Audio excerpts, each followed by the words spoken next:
Welcome back, everybody, to another episode of Fishing Freshies.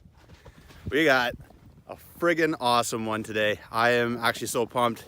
This is something I've wanted to do ever since I started ice fishing last year, was to come out and catch some of the Lakers on SIMCOE. This is by far going to be one of the most exciting trips I've been on for ice fishing for sure.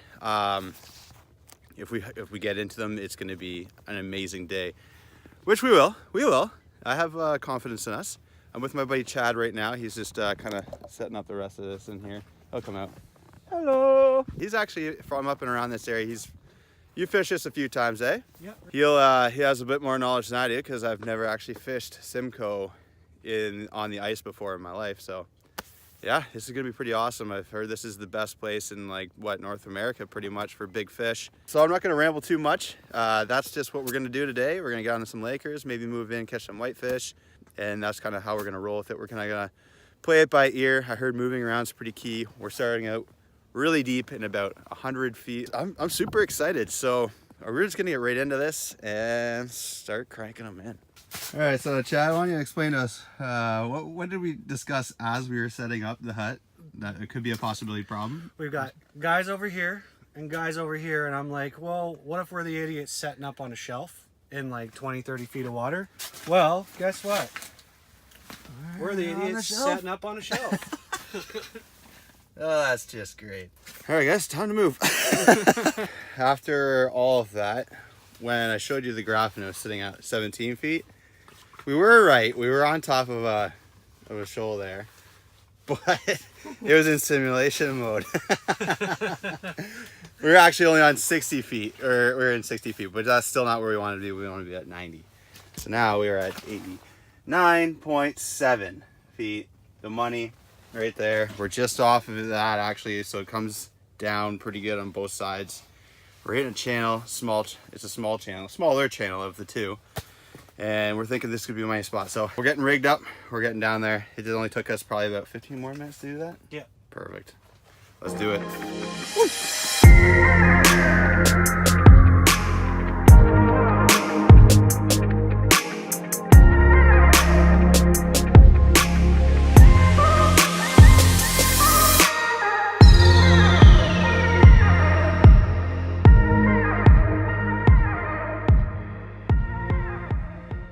Update, we're just not getting any strikes. They were coming up but not really hitting the lure, so we didn't really know what was going on.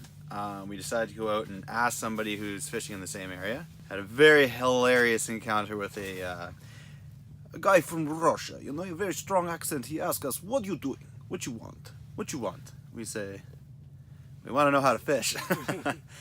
He goes, what you going for? And we said, the lake trout. He goes, you wrong spot, this whitefish territory. So we are in whitefish territory. That means we are going to go for whitefish right now, as opposed to packing up and going a little bit further to 120 feet, apparently is where they're sitting at. There is a bunch of huts that way, and we kind of wanted to break away from the crew and do our own thing, kind of be not jigging with 400 other jigs all the same height, but apparently we have to go back that way for fish. So what we're going to do is we're going to do a little bit of whitefish jigging right now.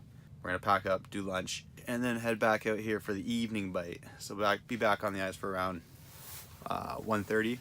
Set up and everything ready to go. It is currently 11 o'clock right now. Follows have flown. We're on finally. That took a little while. Oh, feels good. He's really pulling. I think we got a whitefish. We're about, holy, look at this. Yeah, he's pulling that graph. over. Okay. Look at the size of that thing on the graph. Okay, I'm using a medium rod here, which isn't the best for this application, I don't think, because it seems like, it's gonna look at that snap. rod. Oh man, come on, buddy. Come on. Can we see him yet? He's got to be close. He's got to be. There he is. He's making a whole lot of noise. I see him. Oh, that's a Laker. Is it? It's a Laker. Oh, it is, buddy. Oh, here it comes. Oh, God. Here it comes. Oh, buddy. Oh, man. What's he spitting up there? Oh, okay. Oh, he's pulling again. Okay. Take it easy. Come on. Don't pull too hard. Okay. Look at him under the ice. Look at him under the ice. Oh, wow. Oh, God. Oh, wow. Oh, wow. Okay. You just want to set that up on the tripod and maybe... Yeah. There he goes, there he goes. He's going to run, he's going to run. Watch you. He'll probably run. Yeah. Oh, yeah. No. Oh, don't let him. Oh, don't lose him, don't lose him. Grab it. Oh, no. No. Oh! No. Ah! You got him. You made a bite again. Ah! No! No! Oh, got too excited there. Frig. Okay. Well, dang it! we were just about to pack up, too. Oh, man. Dude, I know, that was a scramble. That's the first, I mean, holy. Everything there was just so, like, nerve-wracking, so, wow. Let me explain a little something that happened there. First fish, just real jacked about it. Thought we were going for whitefish here because the Russian guy over there told us we're in whitefish territory. So we changed up our entire tactic. We stopped using tube jigs and swim baits, bigger gear, downsized on the rod size as well, and just started using just like more whitefish kind of appropriate lures. What I did was I got really overexcited, and it's pretty easy to do that, especially when it's your first one ever. We were scrambling and I just tried to yank him out of the hole with my rod. I tried to pull up with this, pull it out, and then try to grab the fish, and I pulled too hard and pulled it right out of his mouth at the hole. Oh, I feel so dumb right now. Being a fisherman, knowing that that's probably just the dumbest thing you could have done. And I did it. That's how excited I was, and how, like, oh man, I'm shaking.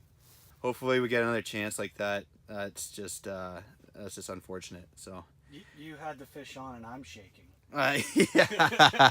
Okay, we're going in for lunch right now. Wanted to give you a little tip, or show you a little something that's actually pretty crazy. This crack in here was not this aggressive when we walked out.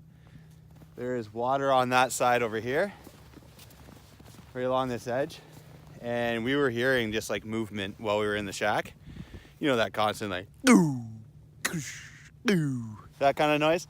Well, yes, this crack's gotten aggressively bigger the whole way through. Look at that over there, eh? That's up like almost 4 feet. Yeah.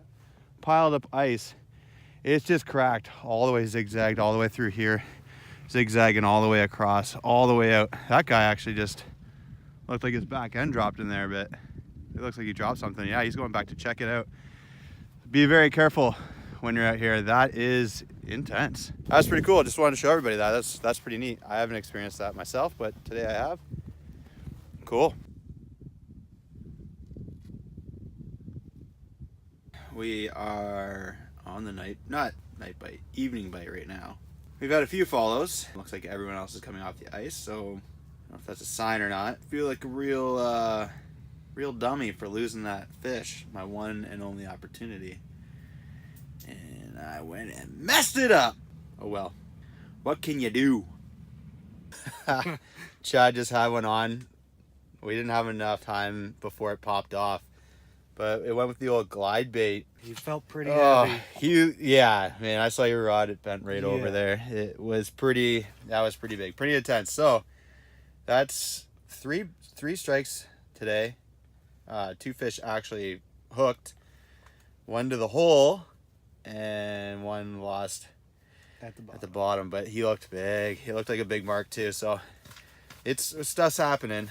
All right, guys, that is it. It is pretty dark out, as you can tell. We fished a bit longer. We had some follows. They were like, I don't know, they weren't that interested anymore. And we started to notice that everyone around us had left. We're the only ones left out here right now, except for a guy who's doing wheelies in the background. I don't know if you can see him. He's way back there. He's doing he's doing donuts in the background with his ATV. So I think we're the last ones. I don't know if you can see that, but that's Barry's light. Barry's light. Yeah, that sounds pretty fun. We didn't get that Chad's hookup on film, which is kind of sad. It's just so few and far between. Filming was a little bit tough. He was hooked up for a little bit. We were scrambling. I was trying to reel up my line before it got tangled in his, and then I was going to turn the camera on, and then at that point he lost the fish. It happens. I lose him at the hole, so My drag was set a little light. And yeah, then he was set. moving. It was a good day, or a great day. Someone told me that it's a good day if you get 1 fish. It's a great day if you get 2 fish, and it's the best day if you get 3. So I don't know if that's true. I don't know if many of you guys go out here and just crush it. Let me know in the comments below how you do so. You know, help a fellow out. Other than that, I think we had a pretty good day. Thanks for watching. Please like and subscribe. And as always, stay fresh, guys. We'll catch you on the next one. Whoop.